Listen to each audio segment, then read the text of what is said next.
नमस्कार मित्रों, मैं डॉक्टर आलोक चांटिया अखिल भारतीय अधिकार संगठन की तरफ से आज आपसे उन अधिकारों की बात करने जा रहा हूं जिसके आधार पर हम सभी जीवित रहते हैं। जी हाँ, मैं रोज़मर्रा के जीवन में आप द्वारा उपयोग की जाने वाली उन सारी वस्तुओं के लिए आपके अधिकार की बात करने जा रहा हूं जिनको आपने पैसा देकर ख़रीदा है और बाद में आपको पता चलता है कि वह वस्तु जो कहकर बेची गई थी या जो बताकर बेची गई थी वह उस तरह से नहीं निकली और बाद में आपको उस वस्तु को ख़रीदने का न तो कोई फ़ायदा मिला और ना ही शिकायत करने पर उसकी कोई भरपाई हुई।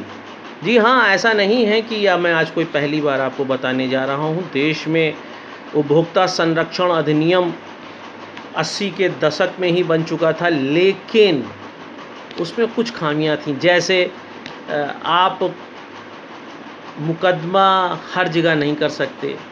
हो सकता है कि आपने सामान मुरादाबाद में ख़रीदा हो और रहते आप बहराइच में हो, तो उपभोक्ता संरक्षण के पूर्व के कानून के हिसाब से आपको मुरादाबाद जाकर ही मुकदमा लड़ना पड़ता था।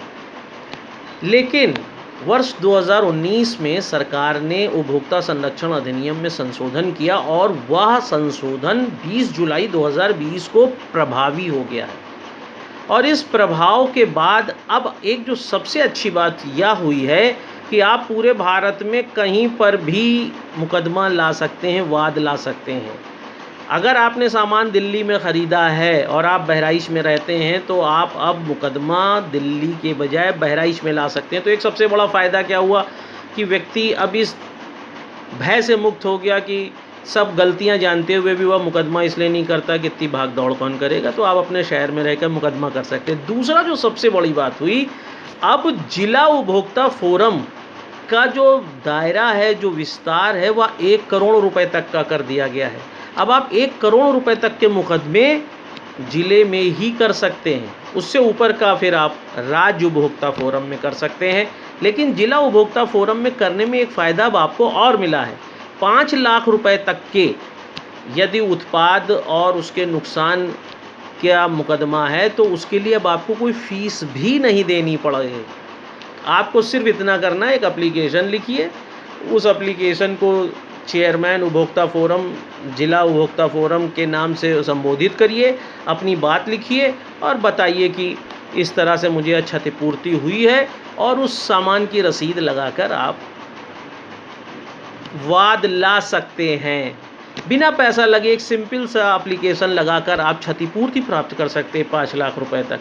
यही नहीं है, एक जो सबसे बढ़िया बात अब हुई है, आप देखते होंगे ना जाने कितने अभिनेता आते हैं और टीवी के चैनल पे और विज्ञापनों के जरिए मैगी का प्रचार करते हैं, गाड़ी का प्रचार करते हैं, सामान का प्रचार करते हैं, कई तरह के उत्पादों का प्रचार करके आपको यह विश्वास दिलाते हैं कि यह उत्पाद सही है, चाहे वो नवरत्न तेल का हो, चाहे मैगी का हो, चाहे स्कूटर का हो, चाहे सैनिटरी नैपकिन का हो। लेकिन यदि आपको लगता है कि जिस अभिनेता ने या जिस सेलिब्रिटी ने यह उत्पाद का प्रचार किया है वह झूठ बोल रहा है, वास्तव में वह वस्तु ऐसी नहीं निकली जैसा उसने बताया था, तो आप अब उस अभिनेता या सेलिब्रिटी के ख़िलाफ़ भी उपभोक्ता फोरम में मुकदमा ला सकते हैं।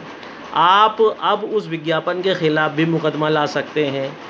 तो अब आपको बहुत ज़्यादा मजबूती प्रदान कर दी गई है। इसलिए अब आप निर्भय होकर अपने ही शहर में रहते हुए यदि कोई भी उत्पाद आपको गलत मिला है या कोई विज्ञापन आपको गलत बातें बताकर उत्पाद बेचने के लिए प्रेरित कर रहा है, तो आप उपभोक्ता फोरम में उसका वाद ला सकते हैं। लेकिन शर्त यही है कि आपको यह बताना पड़ेगा इससे आपको क्षति हुई है, और दूसरी बात, यदि आपने उत्पाद खरीदा है तो रसीद होनी चाहिए।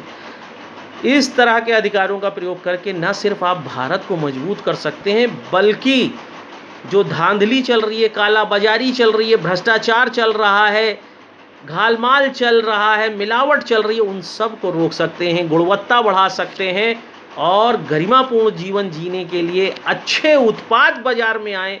इसके लिए आपकी यह पहल बाजारीकरण को सुधार सकती है। तो आइए, अखिल भारतीय अधिकार संगठन के इस वीडियो के सहारे आप इस बात को दूर तक ले जाएं और नागरिक के उपभोक्ता संरक्षण के जो नियम हैं, अधिनियम हैं, जिनका संशोधन 2019 में हुआ और 20 जुलाई 2020 से प्रभावी है, उसको जन जन तक ले जाएं, ताकि हर व्यक्ति अपने 1 रुपए के लिए भी लड़ सके और समाज को, देश को, राज्य को सुंदर बना सके, गुणवत्तापूर्ण सामान की बिक्री सुनिश्चित हो सके और आपका भी जीवन गरिमापूर्ण बन सके।